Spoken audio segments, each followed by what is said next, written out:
monde. D'abord, merci à Téléfilm de souligner la part du scénariste et du réalisateur. Tout le monde le dit.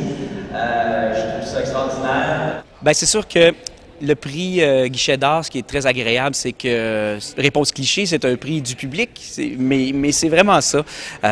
Louis Cyr, on voulait faire un film qui allait toucher le plus de Québécois possible, un peu comme Louis Cyr lui-même était une célébrité et quelqu'un qui avait touché les Québécois de son époque. Ah ben c'est important. Le prix Guichet d'Or, pour moi, c'est un prix qui récompense à la fois le scénariste et le réalisateur. Puis souvent, le scénariste est un peu laissé pour compte dans ce type de cérémonie-là.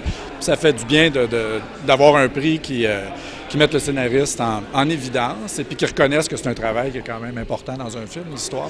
Ce qui m'a le plus marqué de l'histoire, c'est à quel point ce gars-là attire encore les passions, même 150 ans après sa naissance, 100 ans après sa mort.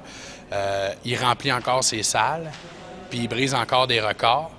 Ce gars-là est un gagnant, là, même après sa mort. Fait que ça, c'est assez impressionnant. Ce qui me fascine aussi, c'est de voir à quel point n'importe qui, peu importe l'âge, qui est confronté ou qui est témoin ou qui en apprend un peu sur la vie de ce gars-là, est automatiquement comme attiré par lui.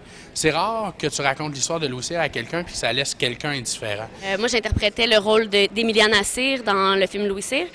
Puis Emiliana, mon Dieu, c'est une jeune fille qui voulait en fait faire la même chose que son père. Elle voulait devenir une femme forte. Tourner avec Antoine Bertrand, ça a été vraiment le fun parce qu'Antoine, c'est un rayon de soleil, là. C'est vraiment... Il te met à l'aise tout de suite, puis il fait des jokes tout le temps.